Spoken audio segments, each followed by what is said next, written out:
Hey guys, tonight we're heading into the fog-shrouded, lamp-lit underbelly of Victorian London, a place where the dead don't always rest in peace, and neither do you. Welcome to the bizarre, lucrative, and slightly smelly world of body snatchers. The entrepreneurs who made a living by digging up the dearly departed so doctors could play operation before it was cool. But before you get too cozy imagining yourself as a respectable member of society, please take a second to like the video and subscribe. But only if you actually enjoy this weird trip through history. Drop a comment telling me where you're listening from and what time it is for you. Now dim the lights, put a fan on for that cozy background hum, and get comfortable. Let's pause here. Have you ever wondered what it would be like if the side hustle craze of today met 19th century graveyards? Would you trust your neighbors not to sell your body to science? Could you survive on a diet of gin, anxiety, and whatever you can find under a fresh mound of dirt? How much would you charge per corpse? And is there a Yelp for Victorian ghouls? Would you ace a job interview for professional resurrectionist? Or would you panic when asked about your long-term goals? And now, congratulations! You've just woken up in London, 1828. You're broke, you smell faintly of onions and grave wax, and you're standing knee-deep in mud in the middle of a cemetery. Welcome to the Body Snatchers Club. Don't forget your shovel. You didn't set out to make grave robbing your career. But when honest work pays in blisters and soup that may or may not contain actual meat, you start to reconsider. And let's be honest, Victorian London isn't hiring unless you count will dig for gin as a transferable skill. By your third bounced rent payment, the thought of moonlit adventures with a shovel doesn't sound so bad. It always starts with a crisis. Maybe your landlord, Mr. Butterworth, has started showing up with his cousin, who looks like he wrestles pigs for fun, and neither of them seem to care that you've tried, valiantly, to pay the rent with a bag of turnips and your last pair of socks. Maybe your steady job unloading crates down at the docks dried up when the boss discovered you actually can't tell the difference between herring and a sack of rotting eels. Or maybe it's just the endless London drizzle slowly eroding your dignity penny by penny, until even the job listings at the local pub start to look appealing. And that's when you meet him, the man with the lantern and the suspiciously wide grin, waiting for you outside a gin shop at 2 a.m. He doesn't look like a criminal, more like someone who's spent his whole life one meat pie away from scurvy, but he has a proposition. It sounds almost innocent. Ever wanted to make a quick quid? Bit of night work, pays better than unloading crates, and the clients don't care what you smell like. You're listening, you really are. Because at this point, you'd accept a job as chief mud puddle tester if it came with regular meals and boots that didn't leak. But when he mentions cemeteries, you do hesitate, just for a second. Because sure, everyone knows about the resurrection men. It's the sort of thing your mother warned you about between lectures on the dangers of undercooked cabbage. But you always assumed it was more legend than livelihood. Now, here you are, signing up for the city's strangest gig. It's not glamorous.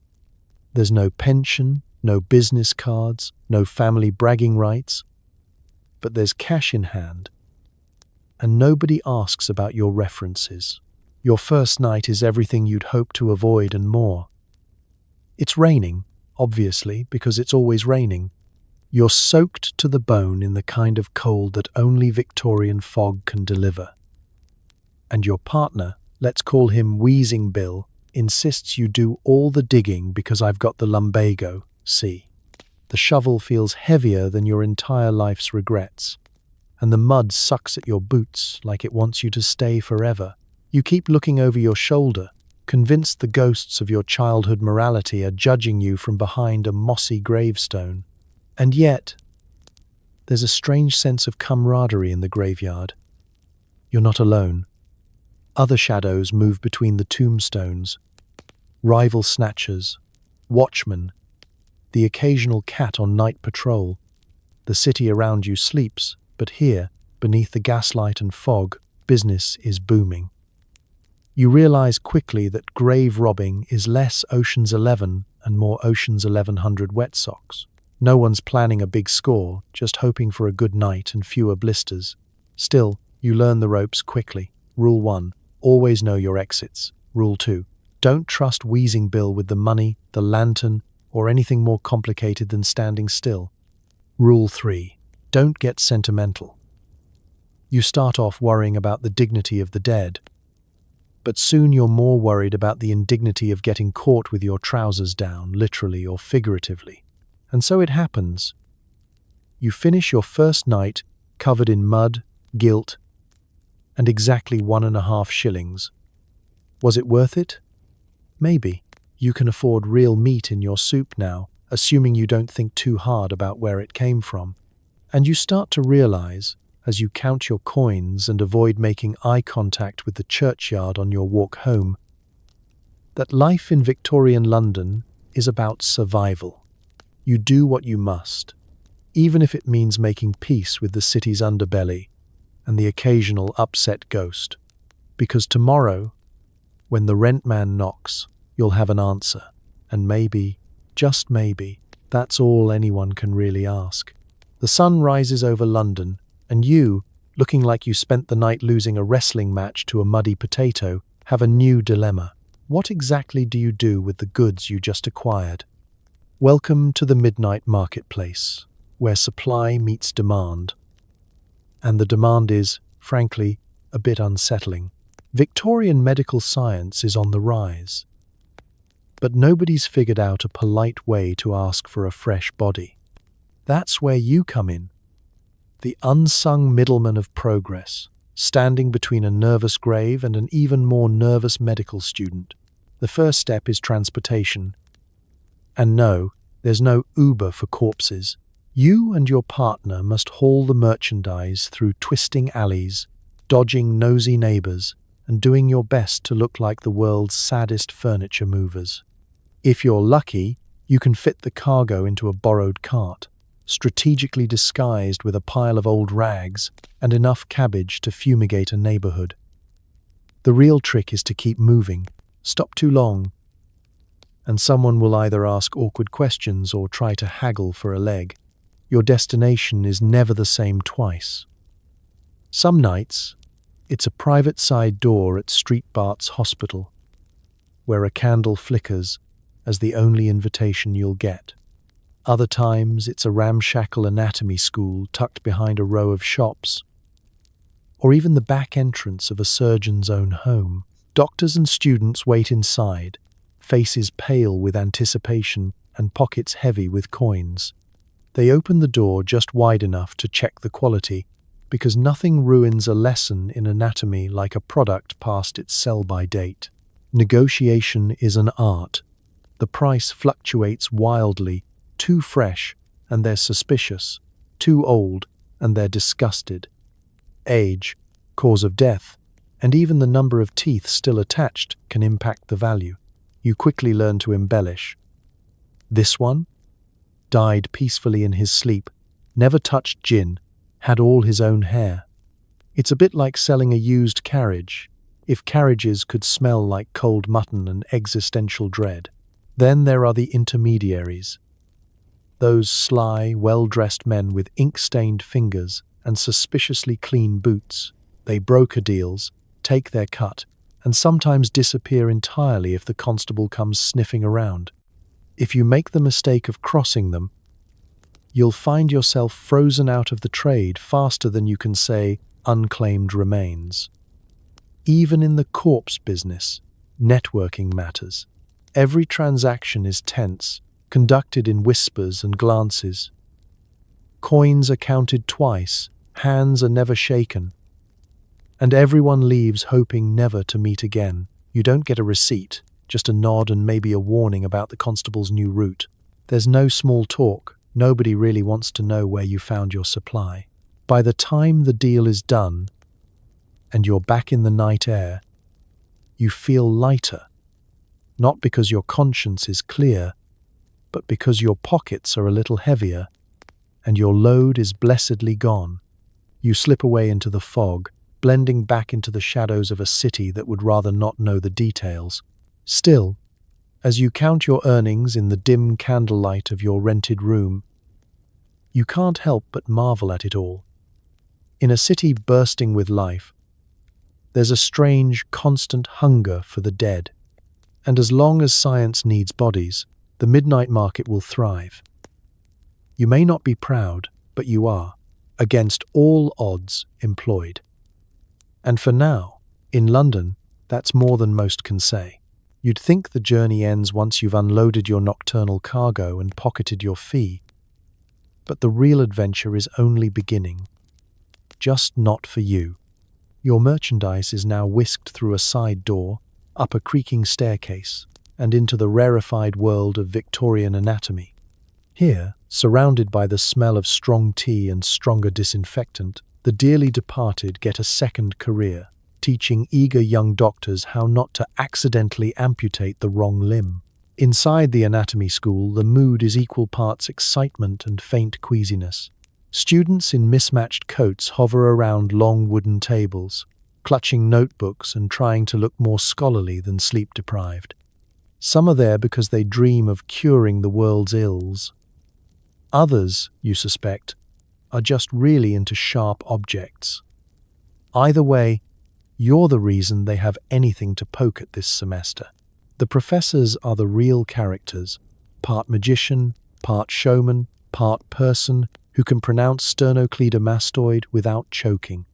They pace the room, waxed moustaches bristling with anticipation, ready to transform your humble delivery into a lesson that will echo through the halls of medical progress, or at least until exam week.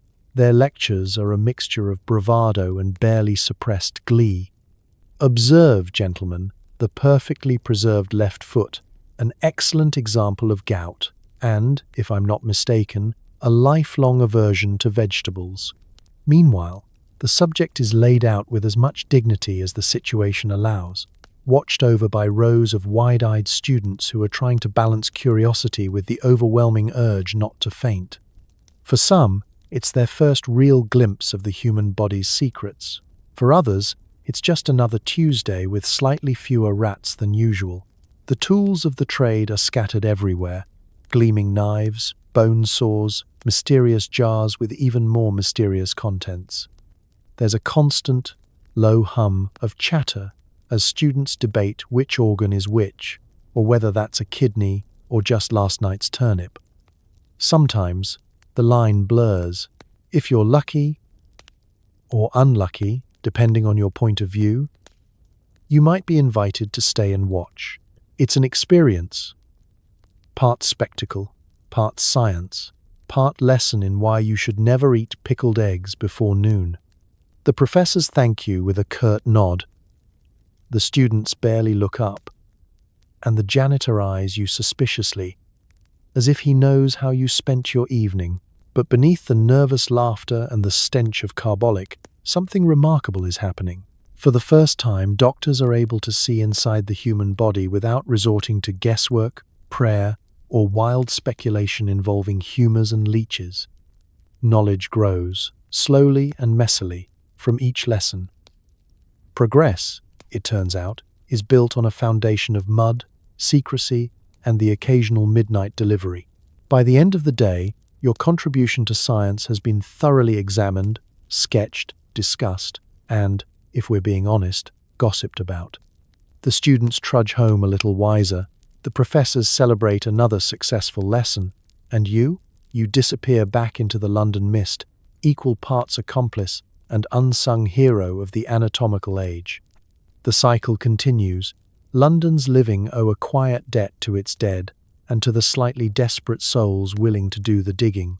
If there's one skill you quickly master as a body snatcher, it's digging like your life depends on it, because, in most cases, it actually does. Forget everything you learned from garden parties or well-intentioned grandfathers with rose bushes.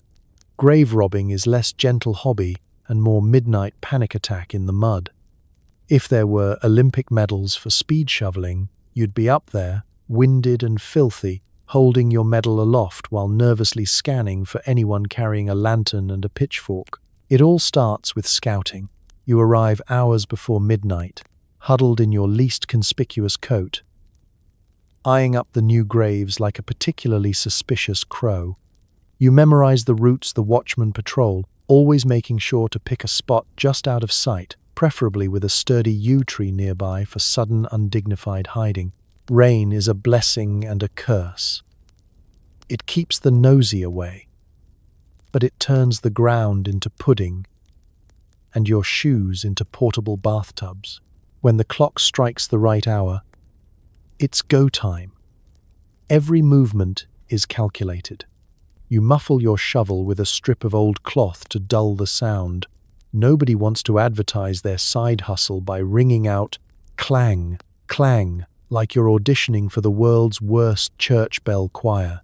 You dig with desperate precision, shallow enough to save time, but deep enough to reach the coffin before guilt, or the watchman, catches up with you. Every shovelful of earth feels like it weighs twice as much when you're terrified. Your hands are numb, your breath puffs clouds in the fog, and your heart is conducting a percussion solo in your chest. Then comes the delicate work. You scrape away the last layer by hand, praying you're not about to hit wood or something with a pulse. The lid is pried open with a hook, quietly, always quietly, and you brace for the smell, which is never roses and always regret. You and your partner move fast, working in unspoken rhythm. One lifts, the other steadies. Both mutter apologies to the former occupant. Coffin out, lid replaced, dirt tossed back in as if nothing happened. You even arrange a few stray flowers for that final criminal touch of respectability. All the while, you listen. Every creak of a tree, every gust of wind, every distant bark, each could mean discovery. When the watchman's lamp flickers on the far wall, your heart stops. You freeze, buried up to the elbows in both dirt and existential dread, wondering if this is finally the night you have to outrun an angry mob in soggy boots. But sometimes, luck holds. You finish the job in less than 20 minutes, a personal best, though you don't get to post about it on Victorian Instagram. You slip out with your prize, covered in mud, dignity, and the lingering sense that you'll never feel fully clean again. If it sounds stressful, that's because it is. There's no comfort in this work, just cold fingers, racing thoughts, and the certainty that you'll be back next week, perfecting your art in the world's most thankless field. Digging quietly and fast isn't just a skill, it's survival, a dance with the city's silence, and the main reason you've developed the hearing of a startled rabbit. Victorian London sleeps, but you're wide awake, shovel in hand, haunted by every sound. You might think the real challenge of body snatching is digging up a grave without collapsing from guilt or trench foot. But in truth, the hardest part is getting in and out of a cemetery with your prize, all while dodging the city's self-appointed defenders of the dearly departed. Enter the watchmen, men paid a shilling a night to patrol the graveyards, armed with lanterns, whistles, and the sort of stick you only see nowadays at suspiciously aggressive piñata parties. Watchmen come in several flavors. There's the sleepy one, wrapped in an old coat, who's mostly here for the warm tea and the chance to nap under a crypt. You pray for him. Then there's the enthusiastic sort, the kind who will chase a squirrel for trespassing and treat every snapped twig as the start of a high-stakes murder mystery. These are less fun. There are also the negotiators, who seem perfectly happy to look the other way for a small fee, a bottle of gin, or, in rare cases, a detailed recipe for eel pie. Navigating their presence requires more than stealth. It's about timing, nerves, and the ability to hold your breath for approximately 7 minutes while pressed flat behind a mossy gravestone. Sometimes, your best tactic is distraction, sending your partner to rattle the cemetery gate or make chicken noises in the far corner, while you slip through the shadows, dragging your latest acquisition and your sense of shame behind you. But watchmen aren't your only obstacle. The real nightmare begins when you rouse a local resident. Maybe a light goes on in a nearby cottage, or an overzealous dog starts howling, and suddenly you're not just running from the law, you're running from everyone. Victorian Londoners might ignore a mugging, but disturb the sanctity of Grandma's grave, and they'll unite faster than a flash sale on cheap gin. Pitchforks? Optional. Kitchen pots, broomsticks, and the occasional well-aimed turnip are all fair game. If you're caught, there's no polite conversation about your career path. You're facing public humiliation, locked in the stocks for the local children to pelt with cabbages, or worse, being chased down the street as the unofficial star of the neighborhood's 3 a.m. parade. The mob's anger is a complicated mix of grief, outrage, and the universal human pleasure of yelling at strangers in the dark. You learn quickly. Never run in a straight line, never wear your best hat, and never, ever try to reason with someone swinging a rolling pin. Sometimes, you're forced to abandon everything, your tools, your haul, your dignity, and flee into the night, praying the fog will cover your retreat and that your partner is smart enough not to shout your real name. Other times, if you're especially lucky, you blend back into the shadows, heart pounding, vowing that next time you'll pick a quieter cemetery or a slower watchman. Yet somehow you keep coming back, because in Victorian London, danger is just part of the job description, and dealing with watchmen and angry mobs is the price you pay for survival and for keeping London's medical students in business. By dawn, the city returns to its ordinary business. The watchmen pocket their wages, and the mobs drift home, their sense of righteous fury satisfied for another night. You, meanwhile, lie low, plotting your next move and wondering, not for the first time, if rat-catching might actually be safer. Let's set the record straight. Body snatching is not, and never has been, a glamorous line of work. There's no secret gadget shop, no dapper queue handing out steampunk grappling hooks and velvet-lined spades. The reality is much humbler and considerably muddier. Your toolbox is assembled from whatever you can nick, borrow, or convince a blacksmith to sell you for a bit of urgent landscaping. Welcome to the Home Depot of the Victorian underworld. First, the shovel. Your best friend, your worst enemy, and the main reason your spine will ache every rainy Monday until you die, possibly sooner if you're not careful. It's not dainty. It's not collapsible. It's a sturdy, iron-bladed beast, battered from years of illicit horticulture and prone to making an embarrassing clatter at exactly the wrong moment. You learn fast to muffle it, old rags wrapped around the handle, a dollop of mud on the metal, whatever keeps your midnight activities from becoming a one-man bell choir. Next up, the body hook. This is the connoisseur's choice, a wicked-looking piece of iron designed to slip under a coffin lid or, if you're in a real hurry, under an armpit. Not as elegant as it sounds, but much faster than rolling a whole casket uphill in the dark. It's the difference between a clean getaway and a headline in the next morning's paper. Local man found stuck in hole. Explains with loud crying. Rope is another must-have. Not the fancy, store-bought kind, but something you've scavenged from a discarded washing line or the back of a dockside warehouse. You'll use it to drag, hoist, and, on truly memorable nights, as an impromptu belt when yours snaps in a panic. A good length of rope is worth its weight in gin, and often trades for about the same. Then there's the sack. Oh, the humble sack. In theory, any large, sturdy bag will do. In practice, you need something that doesn't scream, "Guess what's inside?" as you shuffle past the constable. You develop an eye for thick burlap, a nose for the less aromatic options, and a talent for carrying it as if it's filled with nothing more suspicious than surplus cabbages. Spoiler: it never is.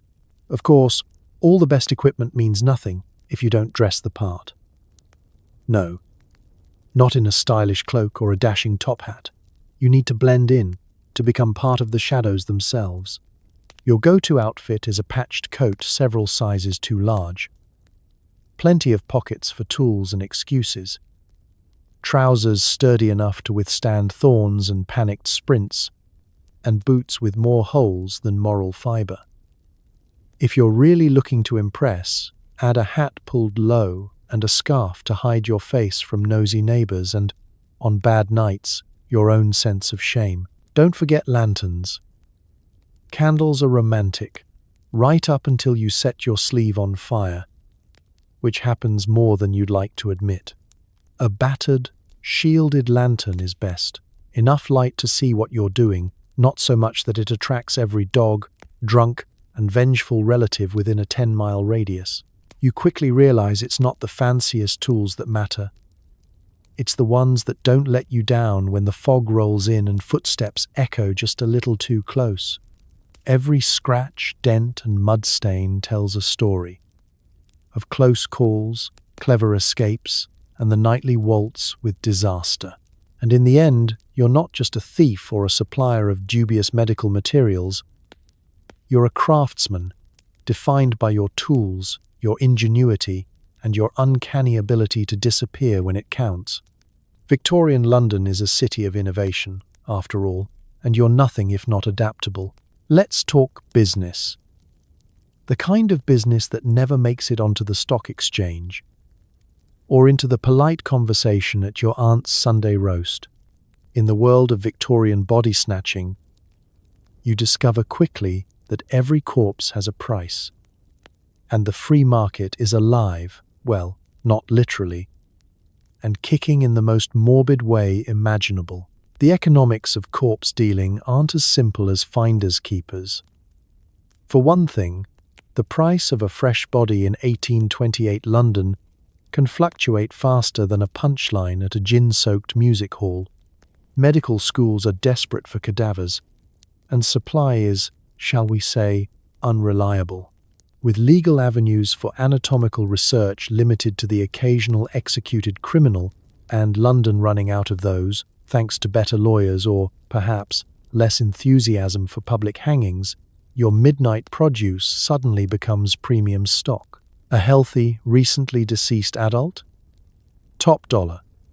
Young, undamaged, and with most parts still attached. Even better. Old, riddled with disease, or missing teeth. The price drops. No one wants a medical demonstration interrupted by an unexpected tooth hunt. Sometimes the doctor even asks for specifics. No gout, please. And nothing with smallpox.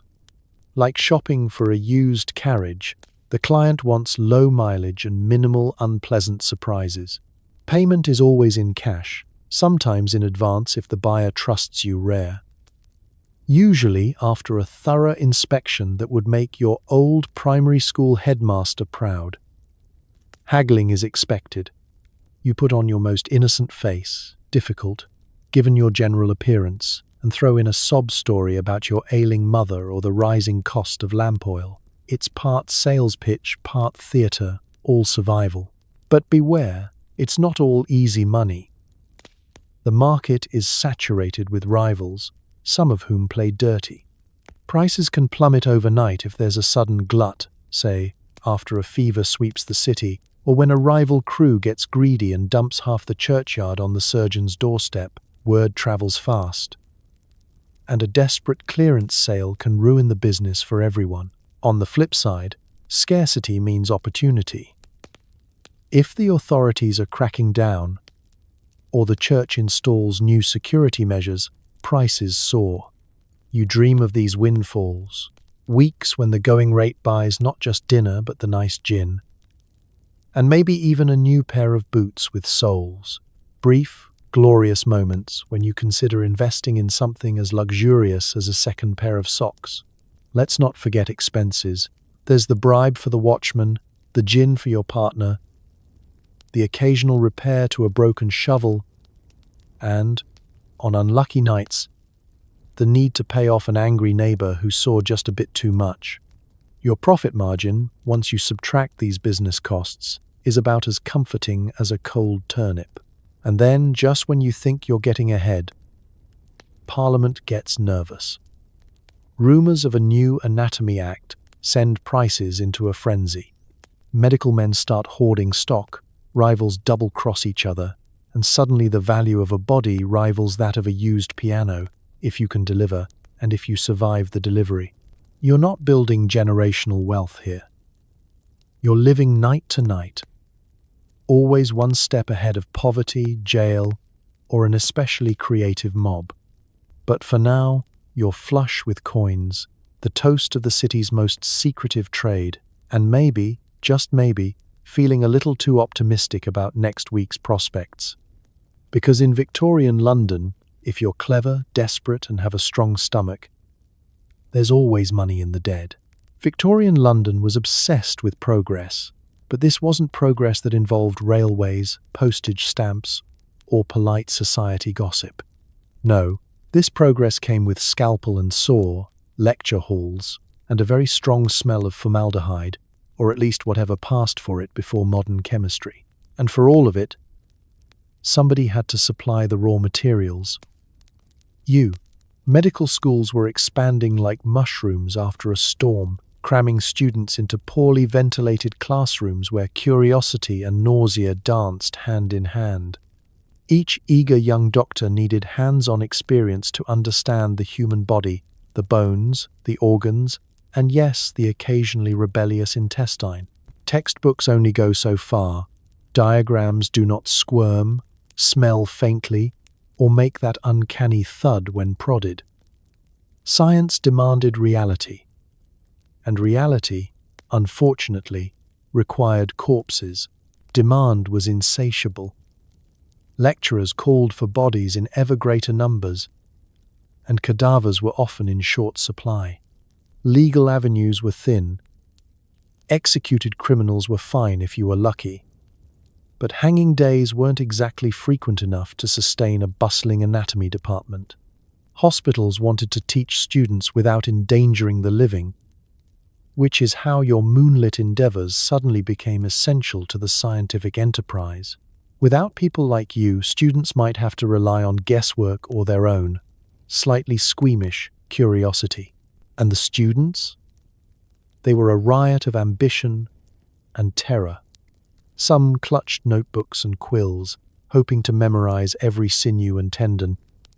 Others tried to maintain an air of professionalism while secretly fighting the urge to faint or gag. Your deliveries, handled with careful discretion, of course, were what allowed lectures to proceed smoothly. Without you, every dissecting room would be a grim scene of speculation, whispered theories, and the occasional black eye from a cadaver that refused to cooperate. It wasn't just science for science's sake. Surgeons needed skill, and skill required experience. Every artery traced, every bone identified, and every organ examined brought doctors closer to saving lives. Though their patients rarely knew about the midnight supply chain keeping their instructors' hands steady, knowledge was accumulating, slowly, like the fog rolling over the Thames, and you were an unacknowledged but crucial part of that accumulation. Sometimes it's easy to forget why anyone bothers with ethics, manners, or sleep when science is booming. The city was alive with the hum of progress, and professors praised innovation with gleaming eyes, ignoring the slightly criminal undercurrent that kept their classrooms stocked. And you, muddy and bleary-eyed, learn to appreciate the irony. You're helping humanity advance while doing everything possible to remain unobserved and unremembered. Every night, as you haul another delivery through winding alleys, you remind yourself, it's for the children, the patients, the medical marvels yet to come. Each body is not just a corpse, it's an investment in the future, a building block for cures, a puzzle piece for anatomy that textbooks cannot provide. And for a moment, amid the mud and the panic and the occasional angry dog, you feel a strange sense of pride. Then you remember the watchman, the angry neighbors, the risk of a very public, very unpleasant discovery. Science, it turns out, doesn't come with gratitude. But that's okay. You've become part of a system bigger than yourself, where knowledge grows night by night, grave by grave, and your quiet, muddy labor fuels progress in a way the world will never thank you for. In the end, Victorian London is booming, and bodies are the currency. The science boom doesn't pause for rain, morality, or indigestion. And for all your sneaking, digging, and dodging, you have a front row seat to it all. Shovel in hand, heart pounding, knowing that somewhere in a lecture hall, a student owes their first successful dissection entirely to you. In the shadowy corners of Victorian London, there's no shortage of whispered legends, and some of the most notorious aren't politicians, poets, or pub owners, they're body snatchers. Names like Burke, Hare, and Bishop are muttered in hushed tones in pubs and alleyways, often followed by a nervous laugh or a quick glance over the shoulder. These aren't bedtime stories, they are cautionary tales, manuals of ambition, and occasionally examples of exactly how not to conduct your nocturnal business. You quickly learn that every snatcher has a style, and reputations matter more than medals or coins. Burke, for example, is a master of timing, slipping in and out of cemeteries with the sort of silent grace that makes you question your own life choices. Hare, on the other hand, combines brute strength with an almost casual disregard for social norms, hauling coffins like they were crates of vegetables, and leaving a trail of mud, sweat, and occasional curses in his wake. Bishop is the meticulous one, choosing plots like a jeweler selecting gems, obsessed with precision, measurement, and minimal disturbance. And you?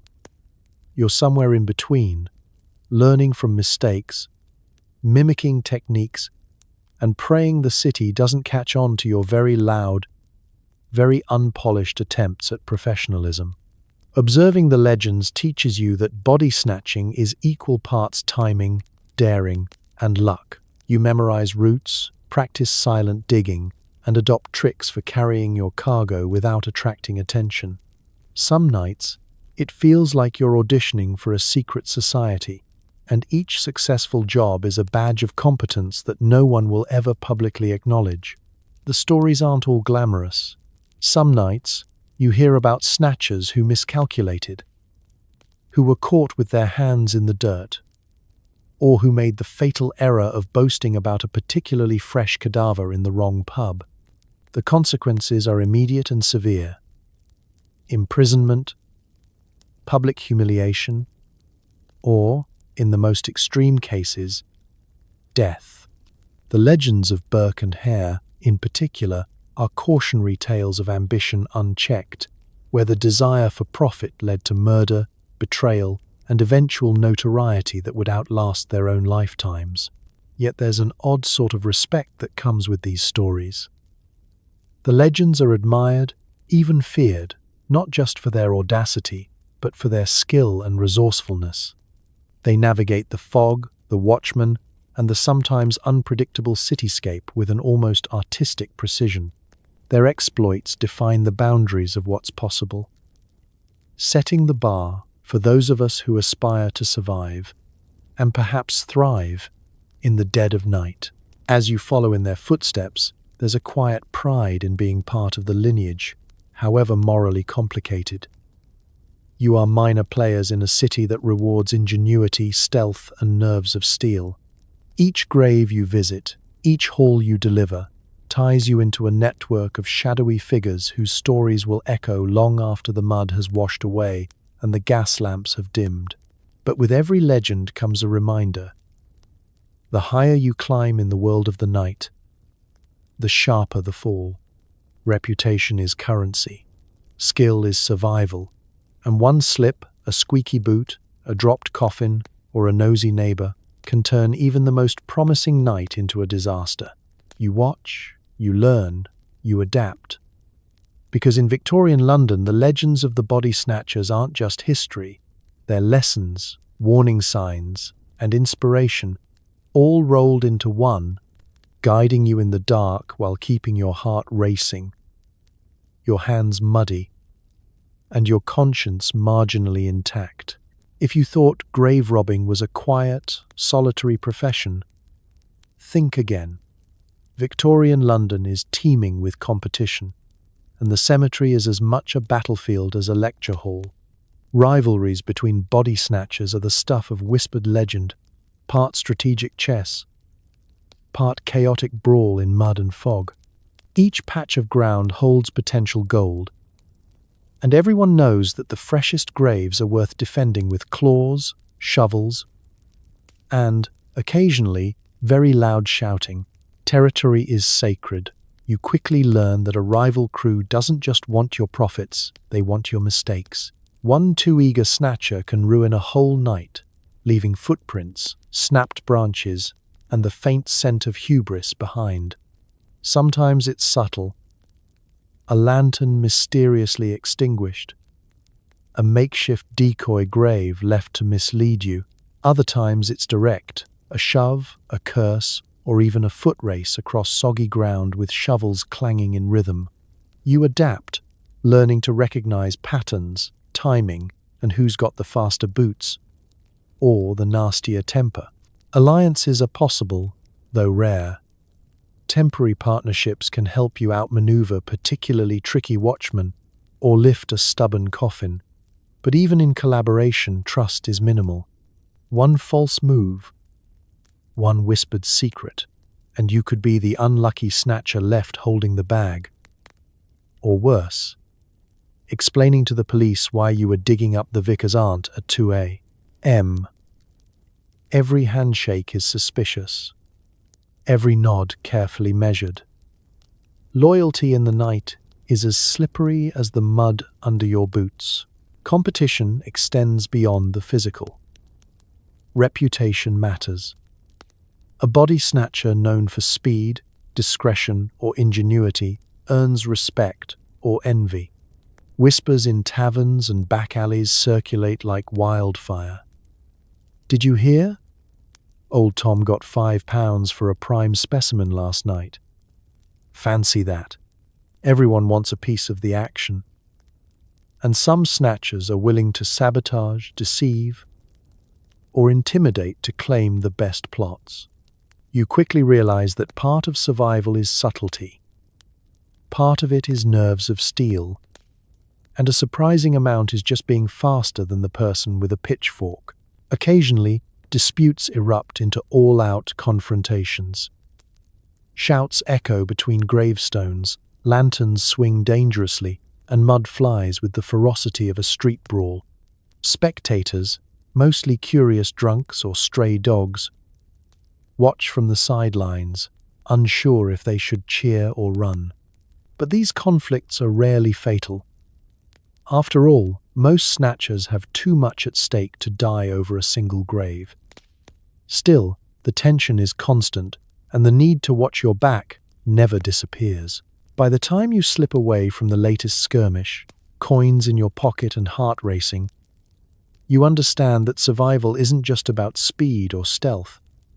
It's about reading people, predicting movements, and knowing when to fight and when to vanish into the fog. In Victorian London, every patch of earth is contested, every grave a potential prize, and every night is a reminder that in the shadowy world of body snatching, rivals are always just a shovel's swing away. In the end, you adapt or you fail. You become part of a living ecosystem of night prowlers, learning when to move, when to hide, and how to negotiate the invisible boundaries that govern the city's darkest profession. And though the work is grim, the thrill of outsmarting a rival, pocketing a small fortune, and vanishing into the mist, that, oddly, feels like success. Selecting the right grave is less about intuition and more about strategy, timing, and a careful assessment of risk versus reward. You quickly learn that not all graves are created equal. Some are shallow, recently filled, and virtually unguarded, a tempting target. Others are deep, heavily visited, or suspiciously adorned with flowers and fresh soil, practically daring you to make a mistake. Picking the wrong one could mean a night wasted, a chase through muddy hedges, or an angry mob armed with pitchforks and righteous indignation. Your first rule: freshness matters. The more recently a person has been interred, the more valuable the product for anatomical study. But recency comes with danger. Families may linger in the graveyard, or a watchman may have been tipped off. You start reading the patterns of mourning, noting who visits daily, and mentally mapping their habits. There's a rhythm to grief, and if you can move between the shadows when the mourners are gone, the job is much smoother. Depth is another consideration. Some graves are deceptively shallow, dug quickly to accommodate a full coffin, and these can be lifted with minimal effort. Others are elaborate, with reinforced wood or extra layers of earth, sometimes constructed with the express purpose of deterring night visitors. You learn to estimate the depth by subtle signs. A mound that's too fresh. A coffin that creaks under minimal pressure. The way the soil compacts after a recent rain. Experience teaches you which graves are worth the effort and which are better left alone. Location plays a subtle but critical role. Graves near the edge of the cemetery, behind overgrown shrubs or old yew trees, provide cover and escape routes. Central plots, surrounded by winding paths and lamp posts, are much riskier. You may find yourself weighing the value of a prime specimen against the chance of being seen. Sometimes, the perfect grave isn't the best one. It's the one you can reach, dig, and leave without incident. The human element cannot be ignored. Families, mourning visitors, and curious passers-by all add layers of unpredictability. You start timing your excursions carefully, often after midnight, when the fog is thick and the city is quiet. Even then, there's the occasional stray dog, a nosy neighbor, or an unlucky lantern swing that could ruin your night. You learn to move with purpose, shoveling swiftly and silently, minimizing noise, and always keeping one eye on the perimeter. And then comes the matter of subtle aesthetics. A truly skilled snatcher will tidy the site afterward, replacing soil and repositioning flowers so that the grave appears untouched. It's a minor act of respect, or perhaps guilt, but it's also practical. The less suspicion, the fewer patrols, and the safer your next visit. By the end of the night, choosing the perfect grave is less about chance and more about careful observation, intuition honed by experience, and the quiet calculation of risk and reward. It's an art form, a strategic dance with mortality, and for those who master it, a path to both survival and the odd, uneasy pride in a job well done. In the shadowed world of Victorian body snatching, the perfect grave isn't just about what lies beneath, it's about knowing exactly how to move above it. In the world of Victorian body snatching, a good disguise is just as important as a sharp shovel or a reliable rope.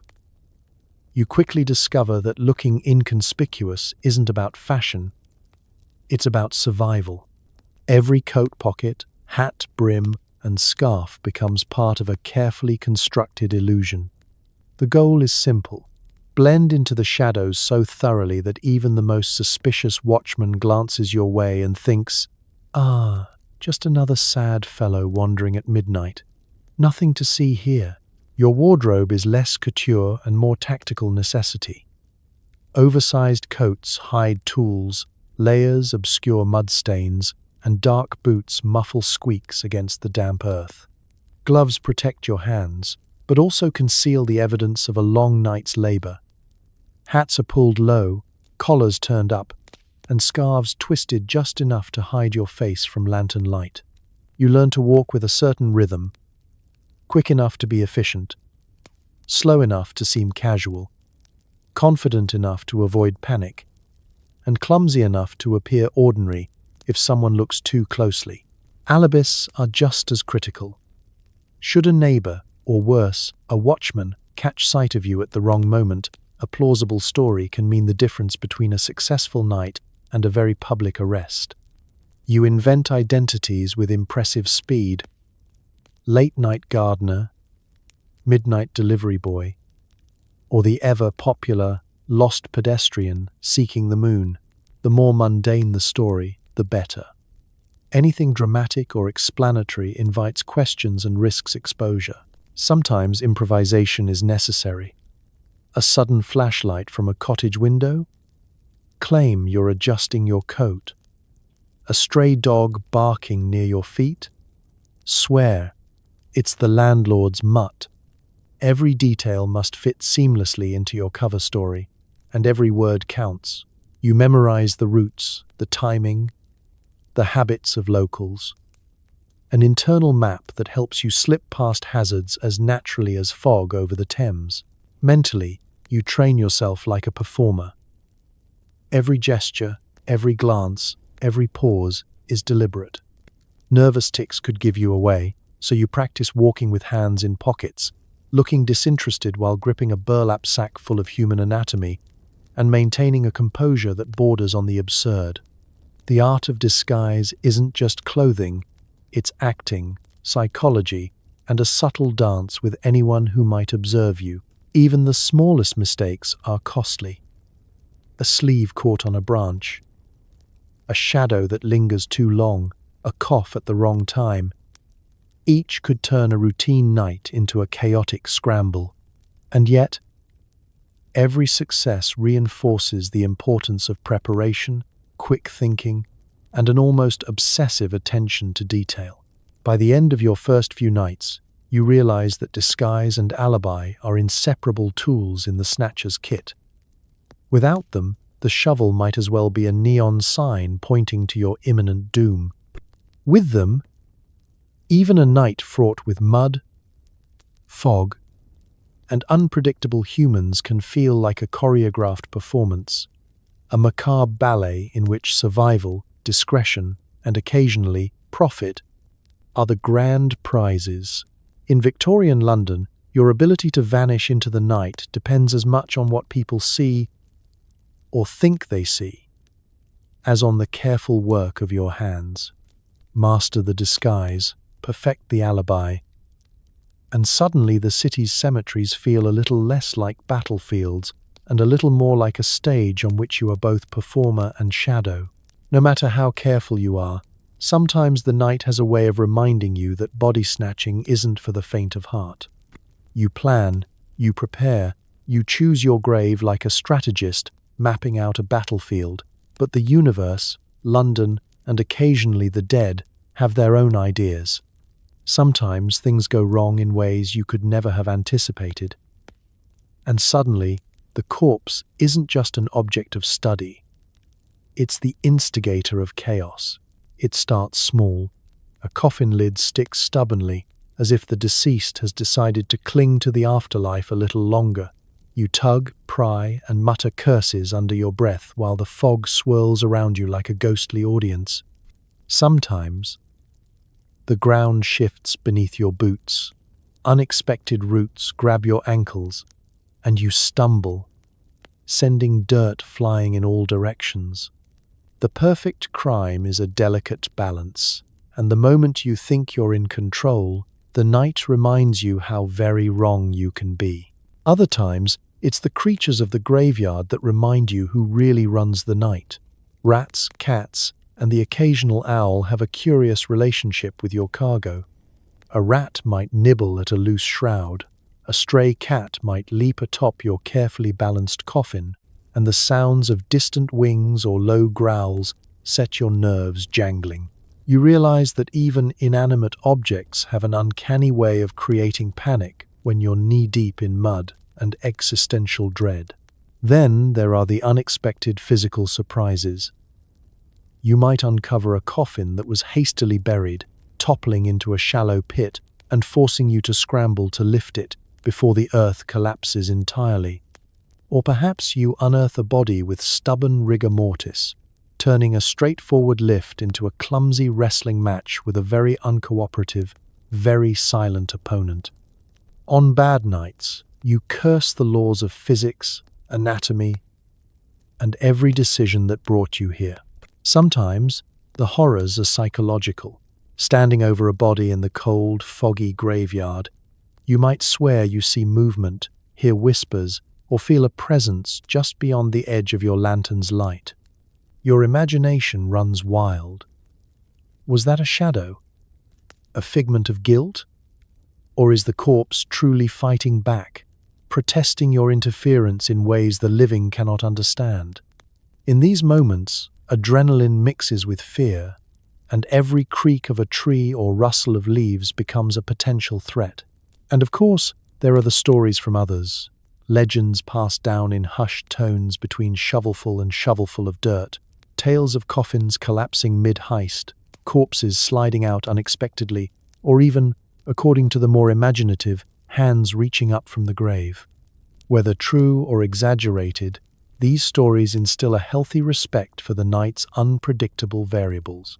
By the time you stagger home, muddy and shaken, you carry more than just coins and loot. You carry the memory of every misstep, every squeaky coffin, every angry rustle in the underbrush.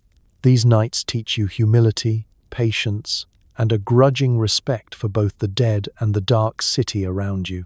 In Victorian London, every grave is a gamble, every dig a challenge, and every corpse a reminder that even inanimate objects can inspire terror.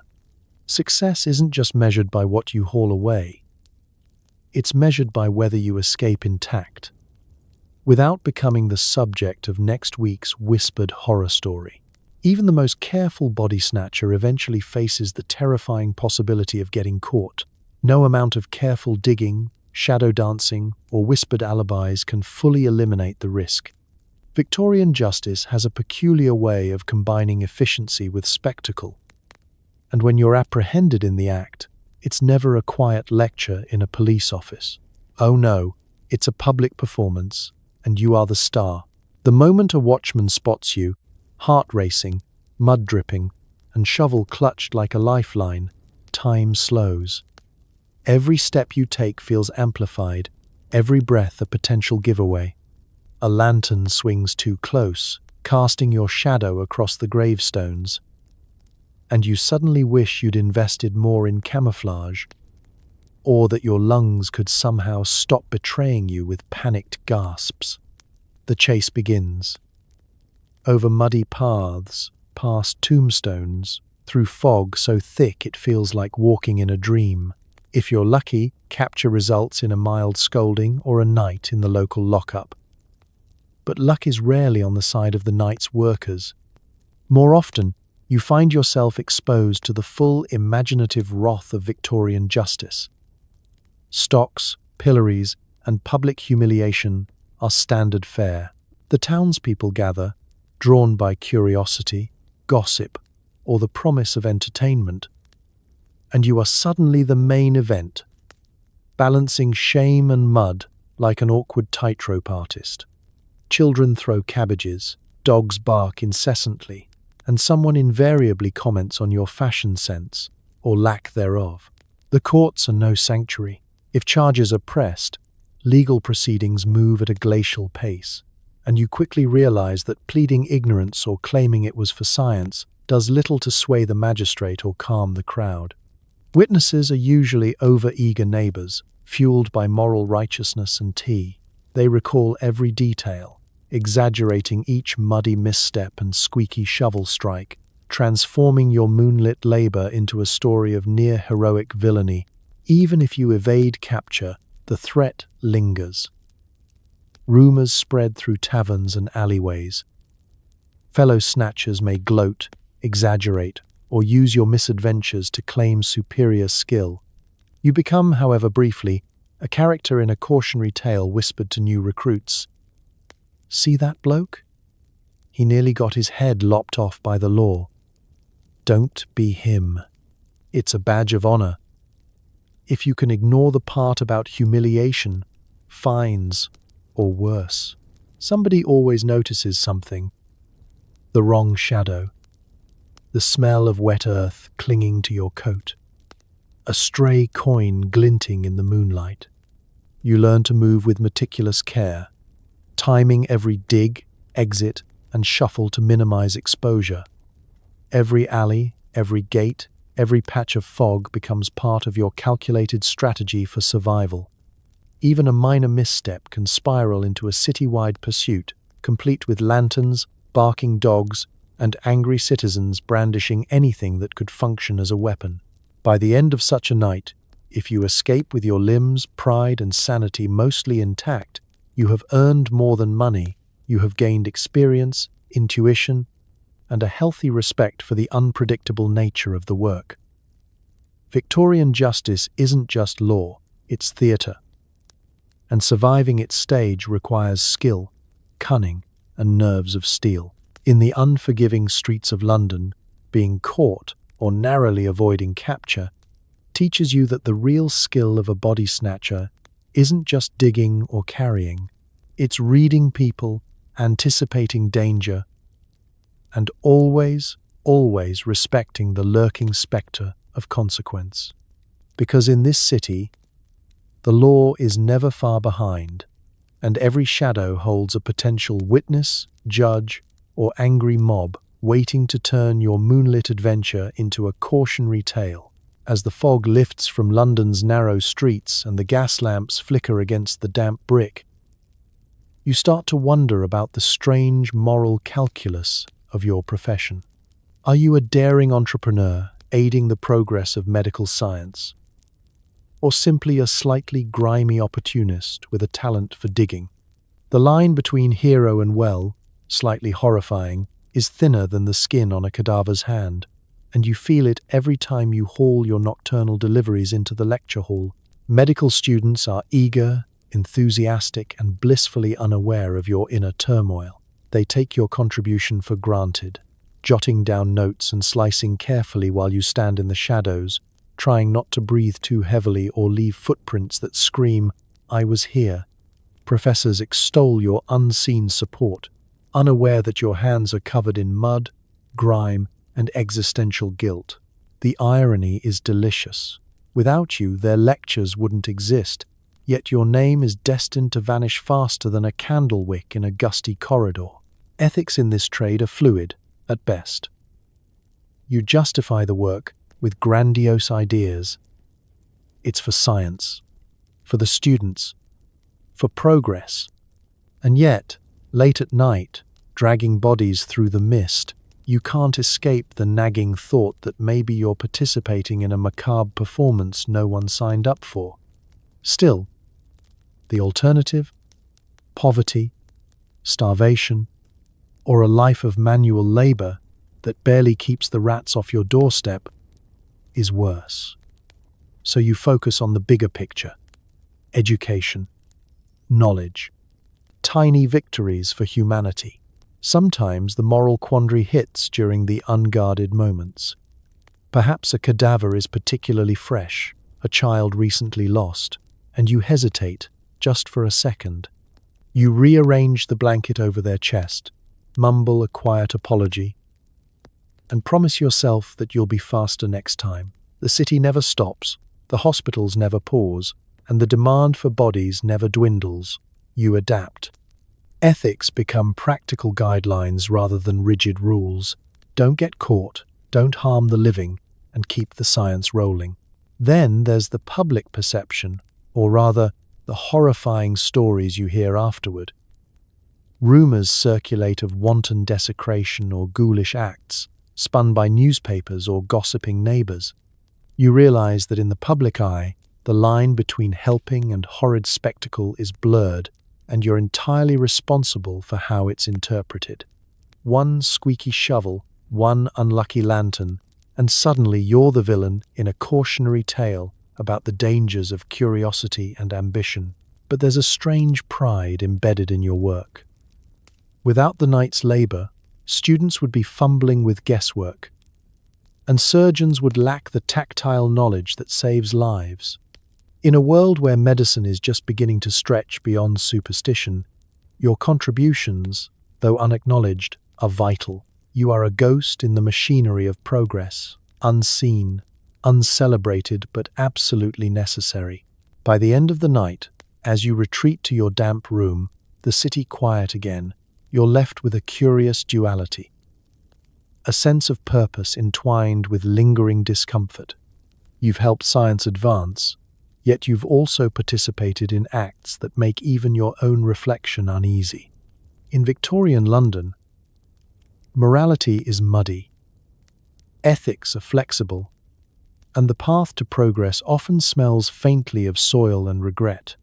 And somehow, despite it all, you keep showing up, shovel in hand, navigating the fine line between aiding knowledge and just being gross. If you think the hardships of body snatching are limited to mud, watchmen, and occasional angry mobs, think again. You quickly discover that nourishment, or what passes for it in Victorian London, is a complicated, grimy affair. There's no takeaway, no street cart with steaming pies, no hot coffee to warm your bones after a long night of digging. You eat where and when you can, often in the shadows, while trying not to inhale too much fog or worse, soil. Breakfast, if you can call it that, is usually whatever scraps you've managed to scrounge. A crust of bread, a chunk of cheese, or a leftover meat pie that smells faintly of ambition and yesterday's regret. Sometimes it's cold, sometimes undercooked, and occasionally suspiciously crunchy, though you've learned not to ask too many questions. You eat fast, because the second you linger, the fog thickens, footsteps approach, or a stray dog decides to inspect your bag. Efficiency is key. During the night, meals are even more precarious. You might pause near a lamppost to gnaw on a hunk of bread while balancing a burlap sack full of your latest acquisition. A thermos of weak tea is a luxury, and water is treated with suspicion. No one wants to drink what passes for liquid in London's alleys. Every bite is accompanied by the constant awareness that your work isn't exactly hygienic, and your hands smell faintly of earth, sweat, and sometimes regret. And yet, hunger cannot be ignored. Digging, lifting, and sprinting from watchmen burns calories faster than you can count. You learn to ration your food carefully, spreading crumbs across the night like breadcrumbs for your own survival. If you're lucky, you find a sympathetic tavern willing to turn a blind eye for a shilling, a nod, or a well-timed joke. In those moments, the bitter ale feels like an elixir, and the stale bread tastes almost luxurious compared to the mud you've been knee-deep in. There's also an odd camaraderie in shared meals with your partner or fellow snatchers. Hunched over a fire in a hidden alley, trading stories between bites, you realize that even in the darkest nights, people find ways to connect through food. It's fleeting, messy, and occasionally revolting, but it's also human. You're not just feeding your stomach, you're feeding your nerves, your courage, and your sanity. And sometimes there's humor. A bite of bread slips from your fingers, lands in mud, and somehow tastes better than expected. You laugh quietly, savoring the absurdity. Here you are, knee-deep in soil, handling the city's dead, and still managing to appreciate the simple act of eating. In the end, your diet is as much a testament to survival as your ability to dig quietly, evade watchmen, and navigate the foggy streets. In Victorian London, the ghoulish diet is a constant companion. Unpredictable, sometimes disgusting, and always necessary. Every meal reminds you that survival isn't glamorous, it's creative, resourceful, and slightly horrifying. And somehow, against all odds, you manage to keep going. One hurried bite, one stolen sip, and one heart-pounding night at a time. As much as body snatching seems like a solitary profession, you quickly learn that having a partner or a crew is almost essential. You're not just moving dirt, you're navigating a labyrinth of foggy alleys, watchful eyes, and unpredictable terrain. And sometimes, you need someone to carry the heavy stuff, keep watch, or simply remind you that losing your nerves mid-dig is a bad idea. Your companions become a strange mix of ally, lookout, and occasional comic relief, whether you like it or not. Your partner might be the wiry lookout, always coughing, twitching, and suspiciously alert to every creak of a branch or hoot of an owl. Their role is simple: warn you if a watchman approaches, signal if the coast is clear, and occasionally serve as a scapegoat if things go horribly wrong. They are indispensable, even if their nerves make you twitch. On bad nights, their cough alone can make a perfectly quiet operation spiral into chaos. Then there's the brawny digger, the one with arms like iron, capable of lifting a coffin while keeping it almost level enough to avoid catastrophe. They grunt, they sweat, and they occasionally mutter about their missing dinner, but without them, half your jobs would be impossible. Between the two of them, the night's labor becomes a carefully choreographed performance, with each participant playing a crucial role. Trust is a fragile commodity in these arrangements.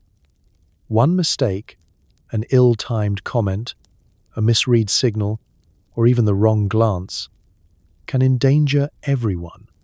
You learn to read your crew like a book. When they hesitate, when they panic, when they're bluffing, coordination becomes second nature. Every nod, every shuffle, every subtle gesture is part of an unspoken language that keeps you alive. There's also a strange camaraderie that develops. During brief pauses, perhaps a quiet drink of water in a hidden corner, a shared laugh over an absurdly heavy coffin, you begin to appreciate the humor in your predicament. You are united not by morality, not by law, and certainly not by convenience, but by the shared goal of surviving another night. And despite the occasional argument over routes, timing, or how to best manage a particularly uncooperative body, there's loyalty in the shadows. Of course, working in a team introduces new hazards. One misstep by your partner can draw the attention of watchmen, stray dogs, or angry neighbors. One clumsy comment could ruin an otherwise flawless operation, but the rewards outweigh the risks. Together, you can move faster, cover more ground, and, importantly, laugh in ways you couldn't if you were working alone. By the end of the night, your crew disperses into the fog, each member disappearing into their own corner of the city, leaving you to count coins, wipe mud off your boots, and marvel at the strange, collaborative ballet of crime you've just performed. In Victorian London, companionship in body snatching is not just helpful, it's survival, camaraderie, and occasionally, the only thing keeping your sense of humor intact in the murky, unpredictable world of the night. Even in the murky, fog-choked streets of Victorian London, news travels fast, sometimes faster than you can haul a coffin across a muddy path. And when it comes to body snatching, polite society has opinions, outrage, and a seemingly infinite capacity for dramatic storytelling. Every successful haul has the potential to become tomorrow's headline, whispered scandal, or pubside gossip that follows you like a persistent shadow. The newspapers, in particular, delight in the macabre. Editors love nothing more than a lurid tale of midnight theft, a watchman caught off guard, or a mysterious figure lurking among gravestones. Your exploits, though expertly executed, are suddenly fodder for the city's insatiable appetite for drama. Sensationalism thrives. A minor incident becomes a shocking desecration. A cautious investigation is labeled a horrifying hunt for the unseen fiend. By the time the story reaches the morning paper, Your careful, calculated work has been transformed into a citywide panic. Even gossip in taverns and alleyways magnifies the effect. Patrons lean across tables, whispering about that wretched man caught near street Barts, or speculating on the identities of the unknown resurrection men. You realize quickly that in a city of over 1 million souls, anonymity is fleeting. Someone always knows someone who knows someone, and your name, or at least your reputation, spreads faster than fog on the Thames. Society's reaction isn't purely about moral outrage. It's a mix of fear, fascination, and dark amusement. People are horrified, yes, but they can't help being intrigued. The idea that somewhere, unseen, someone is moving silently among the graves, performing a job that skirts the edge of legality and decency, is irresistible. They shudder, they whisper, and then they pass along the story, sometimes exaggerating, sometimes inventing entirely new horrors. The attention is double-edged. It keeps the city alert, watchmen vigilant, and neighbors suspicious. But it also elevates your status in the secretive network of body snatchers. To your colleagues, notoriety is both a warning and a badge of competence. Successfully navigating the city's moral and literal landscapes without being caught in the public eye becomes an achievement almost as rewarding as a profitable haul. In addition, society's obsession shapes the rules of the trade. Families start guarding graves, adding iron cages, and hiring extra watchmen. Landowners invest in elaborate locks and alarms. The newspaper's stories, intended to shame, inadvertently train you. They highlight patterns, vulnerabilities, and human behavior. In essence, the scandal becomes part of your curriculum, teaching you to anticipate risk and adapt tactics. By nightfall, as you move through foggy streets with your latest cargo, you can almost hear the murmurs of polite society echoing through alleyways. Each newspaper headline, each whispered story, is a reminder that your work is both condemned and crucial. You operate in a world where public perception is unpredictable, law enforcement is imperfect, and notoriety is unavoidable. In Victorian London, scandal is both a hazard and a tool. It keeps you alert, teaches you subtlety, and occasionally, when you're particularly clever, gives you leverage over rivals. And while polite society might disapprove, shake their heads, and write letters to the editor, the truth remains. Without the shrouded labor of the city's underground, the progress of medicine, education, and anatomical knowledge would move far more slowly. You, muddy, wary, and persistent, are at the heart of that complicated, scandal-fueled machinery. In the strange economy of Victorian body snatching, freshness isn't just a selling point, it's survival. The students and professors who pay for your midnight labor don't want to wrestle with decomposition any more than you want to haul a corpse that's gone soft in the rain. Maintaining the integrity of your product is a delicate art, requiring creativity, foresight, and occasionally a bit of luck that feels indistinguishable from divine intervention. Timing is critical. A recently interred body is worth far more than one that has been in the ground for weeks. You quickly learn to calculate the window between burial and retrieval with the precision of a clockmaker, though in practice, it's more like estimating by mud density, scent, and how recently the mourner's flowers have wilted. A miscalculation can render your haul useless or, worse, trigger suspicion from both buyers and neighbors. Transport is its own challenge. The coffin must be handled with care. Tilting too sharply can disturb the contents. Dragging over uneven ground can dislodge limbs, and exposure to rain or mud can ruin the delicate balance that makes the body acceptable to the discerning anatomy student. You improvise. Burlap wraps, careful tucks of cloth, even occasionally borrowing the cover of fog as a natural preservative. Your goal is to arrive with a body that looks as close to just interred as possible. a feat requiring both physical skill and a kind of macabre artistry. Storage before delivery is equally important. You might have a cellar, a hidden shed, or a corner of a workshop where temperature, humidity, and darkness are managed as best as possible. Every night becomes a negotiation between biology and necessity. Keep the body out of direct contact with moisture, minimize jostling, and hope the rats are more curious than hungry. Improper care can ruin the specimen, and a ruined specimen is worthless coin, sometimes at the cost of weeks of labor. You also become an amateur chemist and preservationist. Old gin, for example, can double as a deodorizer. A cool, damp cellar slows decomposition. Careful wrapping reduces damage. These aren't textbook methods. They're improvisation at its finest. You learn through trial, error, and occasional foul smells that linger in ways words cannot describe. Yet, despite the effort, unpredictability is always a factor.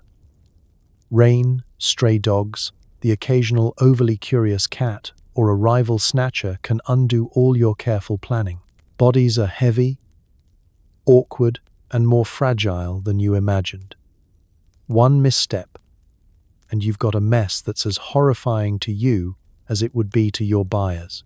By the time the delivery is complete, you feel a mix of pride and exhaustion. The body is intact, the professors are satisfied, and you've navigated another night of logistical, ethical, and physical challenges. Your reward isn't just the coins in your pocket, it's the knowledge that you've successfully preserved life's final stage, at least long enough to contribute to the advancement of science. In Victorian London, body preservation isn't optional, it's the cornerstone of your craft. Every careful wrap, every strategic pause, every calculated step is part of a nightly ritual that ensures your work remains valuable, your reputation intact, and your livelihood alive. It's a strange, grim, and oddly satisfying mastery of a world where the dead are more demanding than the living. Just when you think you've got the rhythm of the night, along comes a lesson in ambition and audacity. Meet Burke and Hare. These two notorious gentlemen took the body-snatching trade to a level that makes your muddy midnight excursions look almost quaint. They didn't just dig up corpses, they manufactured them, cutting out the middleman entirely and redefining the limits of Victorian entrepreneurial spirit. The city's whispers are full of their exploits. They moved with efficiency, precision, and a lack of scruples that makes even the most hardened snatcher shiver. Whereas you tiptoe, shovel in hand, avoiding watchmen and neighbors, Burke and Hare operate with a confidence that borders on terrifying. Their supply chain is streamlined. Acquire, deliver, repeat, with a remarkable disregard for the moral implications. And yet, their methods, though grim, are incredibly effective, setting a new benchmark for anyone involved in the trade. Their legacy is both instructive and alarming. For one, it highlights the danger of complacency.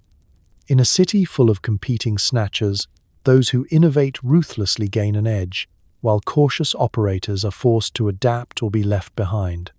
You start thinking differently about risk, timing, and efficiency. Not that you're about to start, manufacturing your own inventory. There's a line, after all, and you prefer it firmly uncrossed.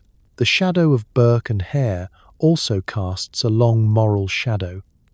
Their exploits blur the boundary between necessity and crime, making every snatcher reflect on where they stand. You may grumble about mud, watchmen, and awkward neighbors, but their story is a stark reminder that the trade you're in carries a strange mixture of opportunity and danger. One misstep could transform a minor misadventure into a headline you don't want. And yet, their story has a perverse inspiration. Efficiency, audacity, and boldness are traits you admire, even if you would never, ever emulate them fully. You start refining your own tactics. Better disguises, faster digs, more strategic selection of graves. They're a benchmark, a ghostly presence reminding you that in Victorian London, progress and profit requires both skill and courage. By the end of the night, when you finally step back into the foggy streets, you carry a mixture of admiration, relief, and lingering unease. Burke and Hare have raised the bar, redefined the possibilities, and reminded you why discretion, timing, and a bit of luck are as important as strength, stealth, and a good shovel. In the end, their legacy isn't just about crime, it's about understanding the extremes of your profession and the shadows you navigate to survive, thrive, and keep one step ahead of both rivals and the law. Just when you thought you had mastered the rhythms of the night, London's lawmakers decide to intervene. The Anatomy Act of 1832 drops like a thunderbolt across the city, and suddenly the rules of the game are rewritten. For decades, you've been navigating cemeteries, negotiating with watchmen, and dodging the occasional angry mob, all in a delicate balance of risk and reward. Now, the law swings in, redefining what's legal, what's forbidden, and what's no longer worth the effort. The act itself isn't subtle. Parliament, scandalized by stories of Burke and Hare and the general surplus of missing citizens, decides that medical science deserves legal access to cadavers, so long as those bodies come from institutions rather than graveyards. The world you knew, the nightly ballet of shadows, shovels, and whispered apologies, suddenly collapses. You wake up one morning, and the city has shifted under your boots. Your profession, once teetering on legality and discretion, is now officially circumscribed by law. At first, confusion reigns. Some medical schools rejoice. The legal supply promises consistency, reduced risk, and fewer angry mobs. Others grumble. The thrill, the challenge, and the side hustle that made them feel alive has been legislated away. For snatchers like you, the act is double-edged. Some potential profits vanish overnight, while others are merely redirected into bureaucratic channels. The freedom that came with operating under cover of night now comes with the threat of serious punishment if you step out of line. You adapt, of course. Survival in London has always demanded flexibility, and the Anatomy Act is just another obstacle to navigate. Perhaps you pivot to legal delivery networks, or find work hauling for the new, law-abiding institutions. Maybe you consider a quieter life, or, if you're particularly bold, you find loopholes that allow you to continue operating on the margins. Every choice carries risk, reward, and, most importantly, an understanding that the city you thought you knew has changed irreversibly. The act also reshapes the social perception of your work.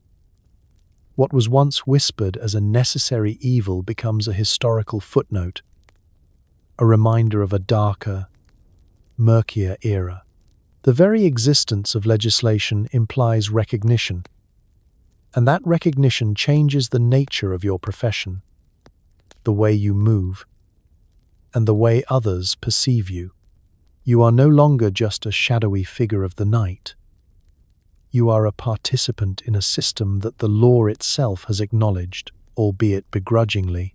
By the end of it, the Anatomy Act stands as both a threat and a guidepost. It reminds you that London's streets, graveyards, and institutions are constantly evolving, that opportunity can be snatched away as quickly as a coin purse in the fog, and that survival depends on awareness, adaptability, and the ability to navigate both law and shadow. The city has changed overnight, and so have you. Still clever, still resourceful, but now a little wiser, a little more cautious, and acutely aware that in Victorian London, nothing stays the same for long. By day, you're unremarkable. Or at least, that's the goal.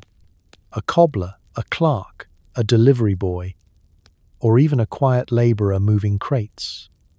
Your daytime persona must blend seamlessly into the bustling streets of London.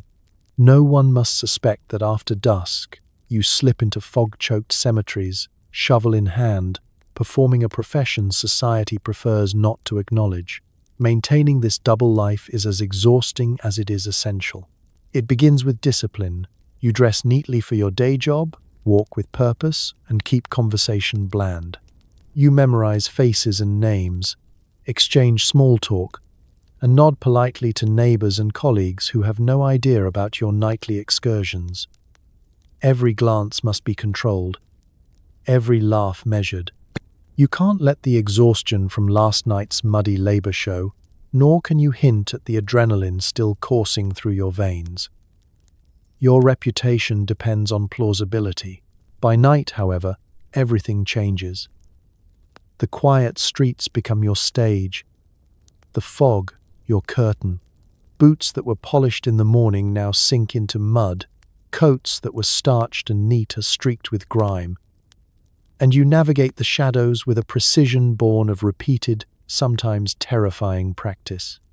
The transformation is so complete that even you struggle to reconcile the two halves of your life, the respectable day persona and the shadowy figure responsible for keeping anatomy classrooms supplied. Balancing these worlds is tricky. Any misstep during the day, a loose comment, an over-enthusiastic explanation of a foggy late-night walk, or a sudden display of tiredness can invite suspicion. Colleagues and neighbors may notice inconsistencies, mud under fingernails, a sudden abundance of coins, or a strangely knowing look when a cadaver-related story passes in conversation. Each encounter is a delicate dance in which your credibility, sanity, and livelihood hang in balance. The double life also brings unexpected humor. You might find yourself discussing cobblestone repairs or laundry schedules in the morning, while only hours earlier you were wrestling a coffin over soggy ground. The mental juggling act sharpens your wit, hones your nerves, and teaches you to appreciate the absurdity inherent in your profession. Small victories, keeping a secret, avoiding confrontation, or successfully maintaining composure, feel like personal triumphs worthy of celebration. And yet, the stress is palpable.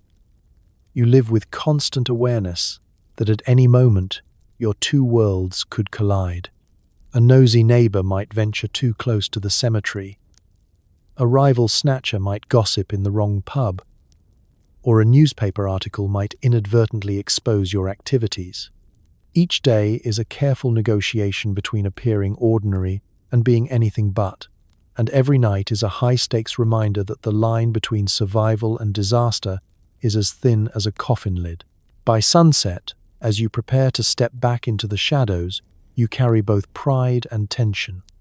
You've managed to exist in two incompatible realities, one mundane, one macabre. And in Victorian London, success isn't just about the haul, the coins, or even the thrill. It's about living to see another sunrise in your respectable disguise, while secretly contributing to science, education, and the city's most peculiar economy. As the body-snatching trade flourished, Londoners began to fight back in inventive and often ridiculous ways. No longer content to leave their loved ones' graves unguarded, families and local communities devised ingenious methods to deter unwelcome visitors. Coffin collars, iron cages, and even spring-loaded traps began appearing, turning the once simple act of digging into a high-stakes puzzle with mechanical surprises at every turn. Coffin collars were a particular delight. These iron frameworks were designed to lock the coffin lid in place, making removal a challenge even for the most determined snatcher. One wrong move, and you're either wedged against cold iron or left dangling awkwardly over a fresh mound of earth. The more ornate versions included spikes or crossbars, subtle Victorian engineering that shouted, "Hands off, or else." You quickly learned to recognize these from afar, adjusting your choice of grave accordingly. Spring-loaded traps took creativity to an almost comical extreme. Concealed weights, hidden boards, or counterbalanced planks would send a would-be digger tumbling into mud or colliding with a fence. Some designs were simple yet effective. A plank would snap under pressure, dropping the shovel into a pit or rattling loudly to alert the watchman. Others were elaborate, with multiple moving parts designed to maximize surprise and humiliation. On more than one occasion, you left a grave muttering curses, wiping mud from your face, and silently admiring the ingenuity of the deceased's relatives. Even coffins themselves became booby-trapped. Some were reinforced with iron bands or extra nails, making prying them open a test of strength and patience. Others included small bells attached to lids, ringing a shrill alarm when moved. The city became a mechanical obstacle course, turning what was once a stealth operation into a gauntlet requiring not just skill, but nerves of steel. These innovations forced snatchers to adapt quickly. You became part engineer, part detective, testing lids from a distance, inspecting the surrounding soil for hidden traps, and developing techniques to bypass obstacles without attracting attention. Sometimes, a clever twist of rope or a borrowed tool from a blacksmith allowed you to succeed. Other times, you had no choice but to retreat and curse your luck in the fog. There's a strange mixture of respect and frustration in dealing with these defensive measures. You marvel at the ingenuity of families who've transformed grief into engineering, even as you curse their creativity under your breath. Each new device is a puzzle, a challenge, and a reminder that in Victorian London, the dead aren't the only ones with tricks up their sleeves or hidden mechanisms beneath the soil. By the end of the night, having navigated iron cages, spring-loaded planks, and a particularly aggressive jack-in-the-box-style coffin, you understand that survival depends not just on stealth, strength, and timing, but also on adaptability. The city's living are just as cunning as the dead are permanent, and every innovation raises the stakes, keeping the body-snatching trade perilous, unpredictable, and, in its own grim way, exhilarating. It's easy to assume that after a long night of digging, hauling, and evading watchmen, all a body snatcher needs is a stiff drink and a soft bed. But the real work often begins after you hang up your muddy coat and collapse into your chair. The mind is a battlefield, haunted by shadows, conscience, and the peculiar knowledge that the living may judge you more harshly than the dead ever could. Guilt is a constant companion. Even if you justify your work as service to science or progress, a quiet voice whispers reminders of the lives you disturb. Every fresh grave, every hurried retrieval carries with it the weight of societal and personal judgment. You replay the night in your mind. Was that a watchman? Did you disturb the wrong plot? Could that faint sound have been a mourner, silently witnessing your handiwork? Anxiety and pride intermingle in a peculiar cocktail, leaving you wide awake long after the city has gone silent. At the same time, there's a thrill. The adrenaline of narrowly avoiding capture, the satisfaction of a perfectly executed dig, and the knowledge that you've mastered a craft few dare to attempt all leave their mark. It's a delicate balance between fear and exhilaration, a paradoxical mix that can make even the muddiest, most exhausting night feel strangely rewarding. You might lie awake, hands still tingling from the strain of lifting, replaying every step with obsessive precision, knowing that next time must be cleaner, faster, better. Sleep itself becomes a negotiation. Your body craves rest, but your mind is alert, running through contingencies, recalling hazards, and imagining what-ifs. Shadows in the corners of your room are briefly monstrous. Every sound, the creak of a floorboard, the whistle of wind, is amplified. You've become conditioned to respond to stimuli with the reflex of someone who spends nights walking among the dead, careful, alert, and slightly jumpy. Yet, over time, patterns emerge. You begin to compartmentalize. Nights belong to the work, days belong to the mundane. You find ways to soothe yourself. A warm cup of tea, a few words with a trusted confidant, or the small comfort of knowing that, as odd as it is, you contribute to something greater than mere survival. Science moves forward, students gain invaluable knowledge, and somewhere in the foggy streets, the city hums quietly along, oblivious to the shadowy ballet of which you are part. There's also humor, subtle but persistent. You might chuckle at the absurdity of your predicament. Arguing with a stubborn coffin, negotiating with a watchman, or recounting a near miss to a partner who rolls their eyes in perfect synchrony. Humor becomes a coping mechanism, a mental balm against the constant tension, and a reminder that even in the darkest tasks, human resilience persists. By the time sleep finally arrives, it's tentative but precious. You drift between exhaustion and lingering awareness, dreams punctuated by shadowy alleyways, foggy cemeteries, and the echo of footsteps. And yet, even as nightmares weave their way into your mind, there's a strange sense of accomplishment. You've survived another night, navigated the moral and physical hazards, and lived to see another fog-laden dawn. In Victorian London, the psychology of a grave robber is a careful balance of fear, pride, humor, and adaptation, because surviving the night is as much about the mind as it is about the shovel. Every body snatcher's story eventually reaches a conclusion, though not always a satisfying one. Some fade quietly into obscurity, leaving behind only muddy footprints in forgotten cemeteries. Others meet abrupt ends in jail cells, courtrooms, or the occasional angry mob, reminders that Victorian London has a peculiar sense of justice.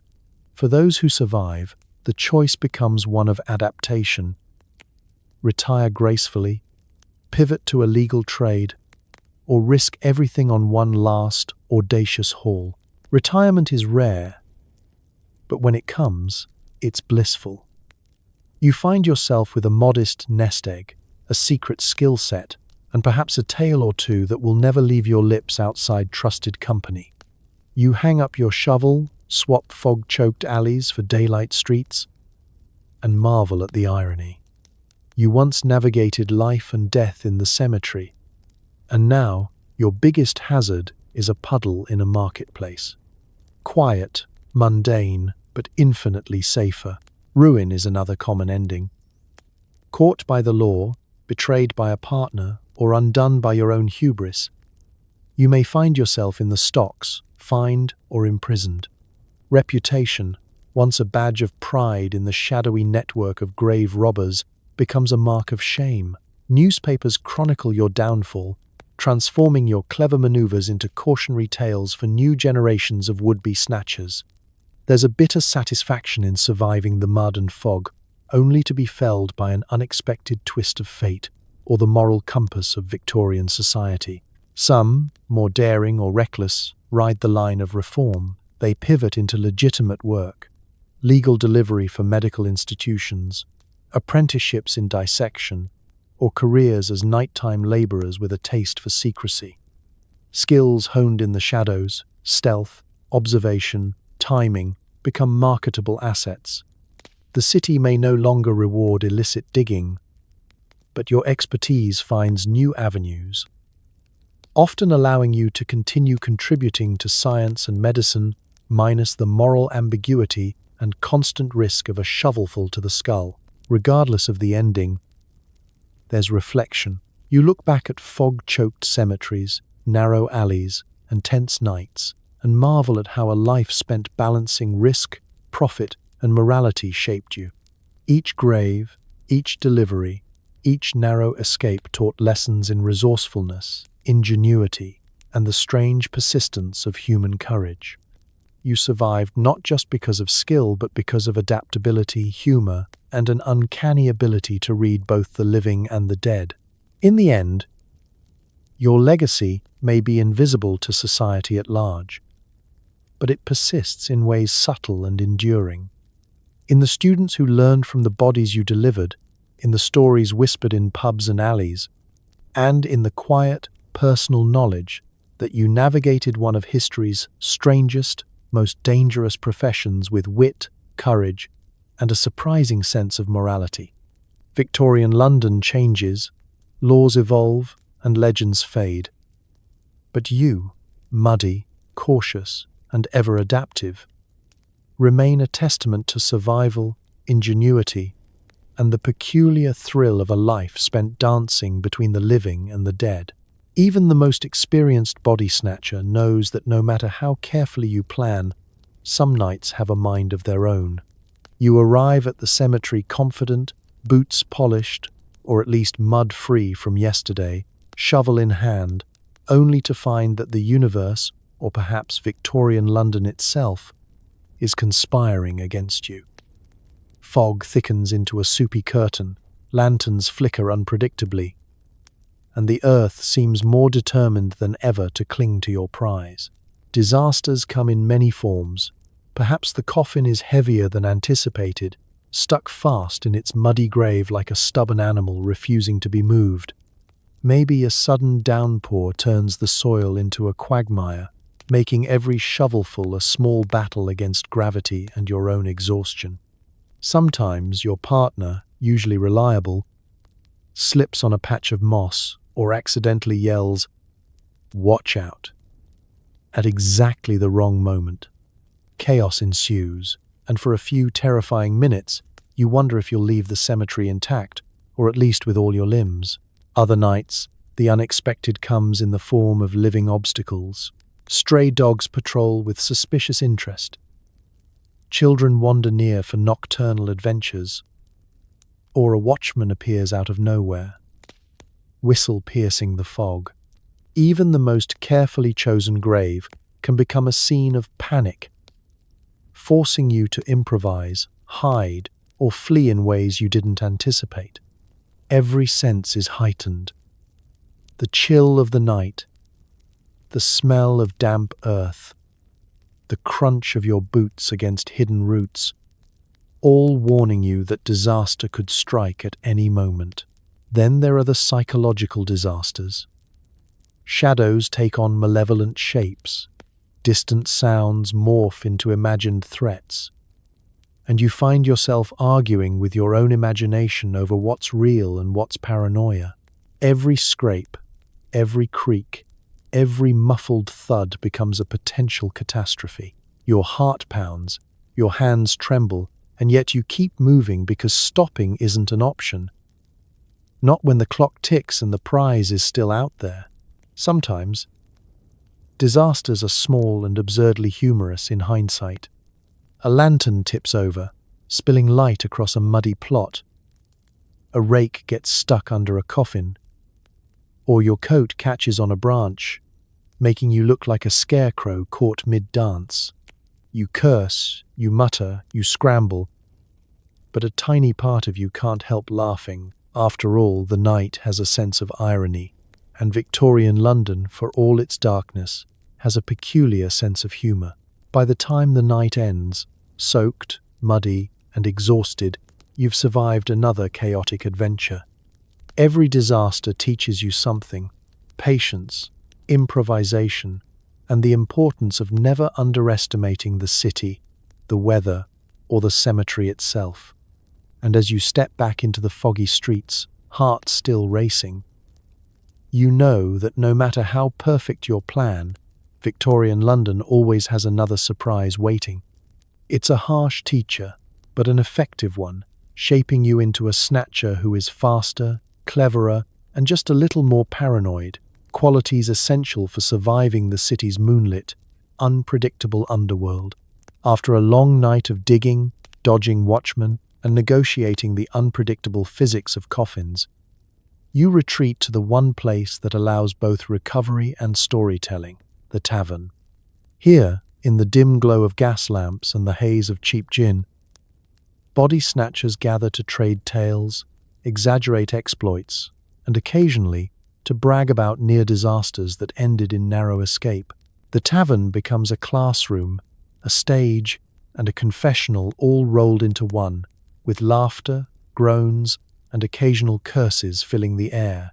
Stories flow as freely as the ale. One snatcher describes how a coffin lid refused to budge, forcing a frantic wrestling match with a surprisingly stubborn corpse. Another boasts about narrowly escaping a watchman, only to realize later that they left a shovel stuck upright in a grave for all the world to see. Every tale is a mix of horror and humor, each blunder recounted with a wink, a shrug, and sometimes a dramatic reenactment on the sticky floorboards. Bragging serves a purpose beyond entertainment. Reputation is currency in the night, and the tavern is where it's established. A clever tale of escape or ingenuity earns respect among peers, while exaggeration or embellishment is an expected art form. The more absurd, daring, or narrowly avoided the disaster, the higher your standing. You quickly learn that storytelling is almost as important as digging. A well-spun tale can earn favors, tips, or even future partnership opportunities. Yet, there's a cautionary edge to every gathering. A boast overheard by the wrong person, a rival, an informant, or an overly curious bartender can turn a tale of triumph into a liability. You learn to gauge your audience, modulate your exaggeration, and ensure that the stories shared in the warm glow of the tavern don't inadvertently lead to morning arrests. Subtlety, timing, and humor are as essential in your narrative as they are in your nocturnal craft. The tavern also provides unexpected camaraderie. Amidst the laughter and shared horror, you find comfort in knowing that others navigate the same shadowy streets, face similar perils, and share your peculiar blend of pride and guilt. Conversations range from practical tips, how to lift a stubborn coffin or avoid a particularly aggressive watchman, to philosophical musings about life, death, and the strange economy you all serve.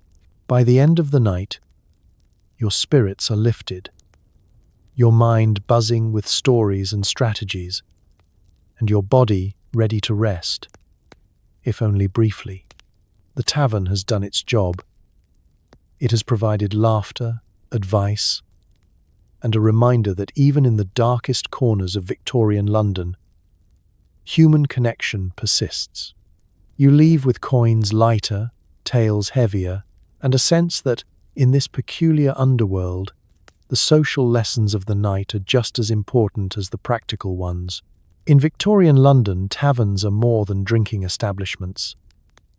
They are schools of experience, stages for legend, and safe harbours for weary snatchers. Here, mistakes are shared, victories are celebrated, and the absurdity of the profession is acknowledged, all under the forgiving glow of a flickering lamp and the comforting haze of gin. In the world of Victorian body snatching, style isn't about elegance or trend, it's about survival. Every outfit, every layer, every accessory becomes a calculated choice designed to keep you invisible, agile, and unidentifiable. A misstep in attire can make the difference between a successful haul and a sprint through mud with a furious watchman or an angry neighbor in pursuit. Fashion, in this case, is less about admiration and more about stealth. The foundation of your midnight wardrobe is practicality.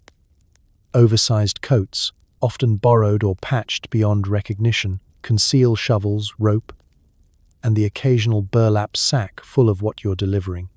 Trousers are durable, loose enough to allow movement, yet thick enough to protect against thorns, roots, and splintered coffin wood. Boots, scuffed and waterlogged, must provide traction without squeaking. An odd challenge that demands repeated testing and occasional prayer. Accessories serve subtle but essential purposes. Hats pulled low shield your face from lantern light. Scarves hide suspicious features. And gloves not only protect your hands, but also obscure fingerprints, dirt, and the faint residue of soil and gore. Each item is chosen for function rather than flair, though there's a strange pride in perfecting the ensemble. You are, after all, performing in a theatre where invisibility is the highest art form. Color and texture are key. Dark hues, black, brown, deep grey, allow you to merge with the shadows, while rough fabrics mask mud stains and noise. Smooth leather or reflective surfaces are strictly avoided. Even the faintest glint can attract unwanted attention from a watchman, a dog, or the occasional nosy neighbor. Every detail, down to the fraying cuff or carefully muffled boot, is intentional. Sometimes, fashion extends to improvisation. A coat flap can become a makeshift shovel cover. A scarf doubles as a nose mask against the less pleasant aromas of the cemetery. A hat can be tilted to obscure a glance that might betray your nerves. You learn to adapt quickly, adjusting layers, tightening straps, and repositioning accessories mid-dig, all while maintaining the illusion of ordinary behavior. There's also the unspoken psychology of clothing. Confidence is part of the disguise. Walk like you belong, even if you're balancing a coffin on your shoulder and mud is sliding down your back. The right outfit allows you to inhabit the role of ordinary pedestrian convincingly, making your nocturnal activities less noticeable and your escape routes more secure. By the time the night ends, the careful consideration of graveyard fashion has paid off. You've moved unseen, avoided confrontation, and delivered your product without incident. Victorian London may be dark, foggy, and unpredictable, but in the art of stealth, a well-chosen coat, sturdy boots, and a cleverly angled hat are as crucial as timing, strength, and nerve. In this world, invisibility is the ultimate accessory, and dressing for survival is the highest form of craftsmanship. Even the most careful body snatcher quickly learns that not every grave is a safe investment. Some plots are better left untouched, no matter how fresh, shallow, or tempting they appear. Hidden dangers lurk beneath the soil, waiting to turn an ordinary night into a disaster story you'll retell, quietly and with grim humor, for the rest of your days. First, there are the obvious hazards. A coffin that's deeper than expected can trap you mid-lift, leaving you dangling like a very muddy puppet. Wooden lids sometimes splinter unpredictably, scattering nails, soil, and splinters with alarming speed. One false shove can collapse the grave, forcing a scramble to rescue both your cargo and your dignity. On nights like these, even the best-laid plans feel like improvisational theatre with very high stakes. Then there are the biological surprises. A grave recently disturbed by animals, a family of foxes, a particularly curious badger, or an opportunistic rat can turn your careful excavation into a chaotic wrestling match.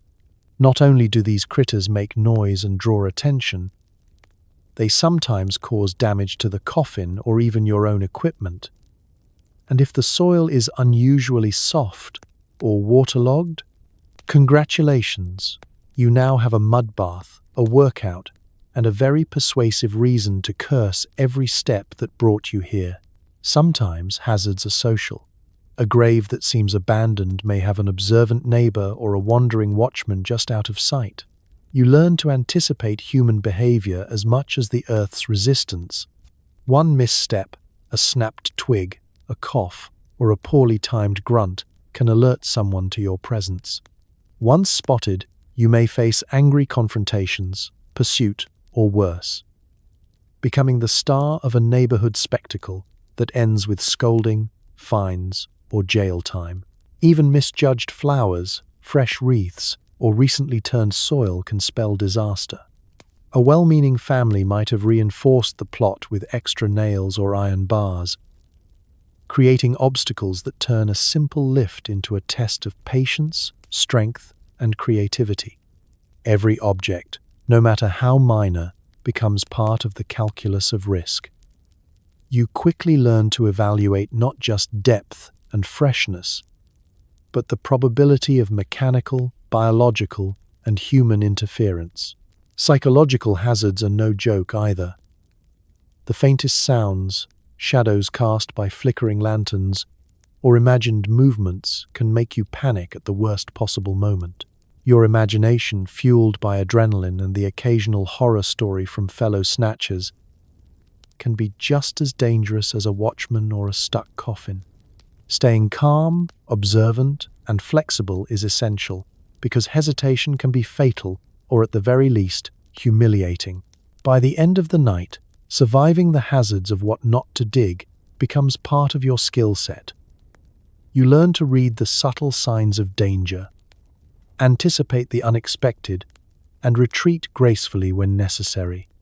Victorian London is full of pitfalls, but with careful observation, experience, and a healthy respect for both the living and the dead, you emerge not just unscathed, but slightly wiser, and only marginally more paranoid, ready to tackle the next night's challenges with shovel in hand and nerves of steel. Even the most fearless body snatcher faces a unique challenge when dawn breaks, and you must reconcile your nocturnal exploits with the daytime world, especially when it comes to family.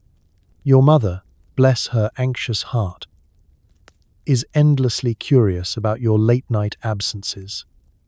Explaining that you've spent hours in cemeteries hauling corpses for medical science is tricky, to say the least. Letters home, or even casual visits, become exercises in creative storytelling, selective truth, and just enough vagueness to keep her from fainting. You quickly learn the art of euphemism. Late-night delivery can cover a multitude of sins, as can research for the university or extra work helping the professor with anatomical studies. Every word is carefully chosen, every sentence measured, to balance plausibility with peace of mind.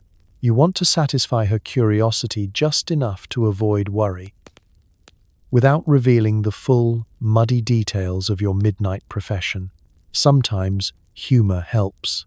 You sprinkle in absurd exaggerations about harmless adventures. I nearly tripped over a wandering goat, or the fog was so thick I thought I might be in France, to distract from the more macabre elements. Your mother chuckles, shakes her head, and perhaps sighs in relief, blissfully unaware that the goat was a coffin sliding awkwardly out of the earth. You become a master of misdirection, turning horrifying nights into vaguely amusing anecdotes suitable for polite consumption. Other times, you rely on deflection. Questions about your schedule, your strange attire, or your muddy boots are met with stories of work, errands, or general misfortune. You've memorized a catalogue of plausible excuses and can deploy them with speed and confidence.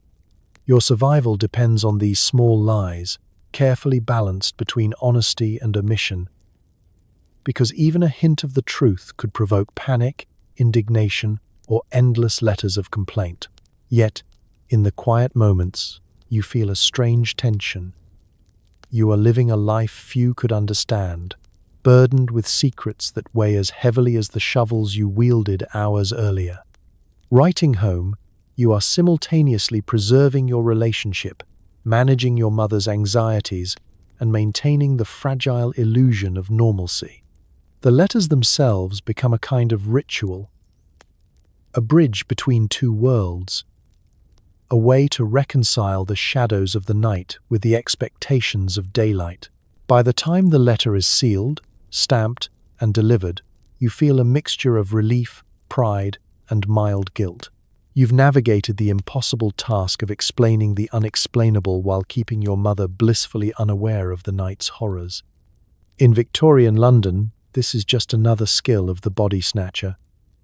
Balancing secrecy, survival, and social obligation with the same careful precision you apply to coffins, shovels, and fog-choked alleys.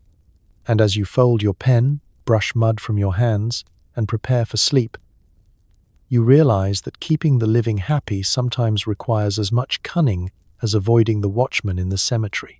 So, as the fog rolls back over the old graveyards and the city's lamps flicker out, You finally make it home, muddy, exhausted, and still clutching secrets the Victorians never wrote down.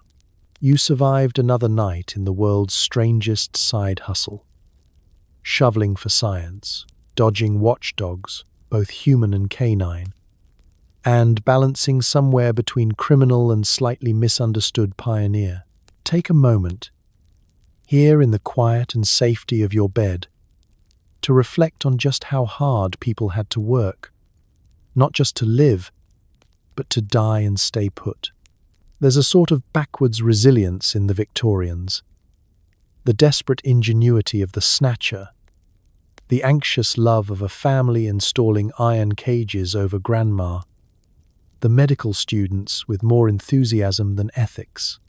All of them part of the same slightly macabre ballet that, one way or another, helped push medicine and public paranoia into the modern age.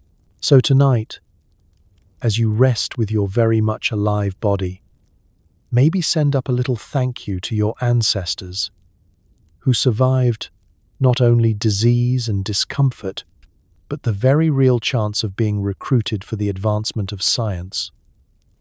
One moonlit shovel at a time. Be grateful for indoor plumbing, heated blankets, and a medical industry that mostly leaves the graveyards alone. Because history, when you peel back the layers, is messy, uncomfortable, sometimes a little ghoulish, and always proof that people are stubborn, hopeful, and deeply ridiculous. So let yourself drift off, knowing you don't have to lock your windows against body snatchers. And your most pressing worry is probably just tomorrow's alarm clock. Sleep well, and remember, in the end, the only thing you really need to resurrect is your sense of humor. Good night.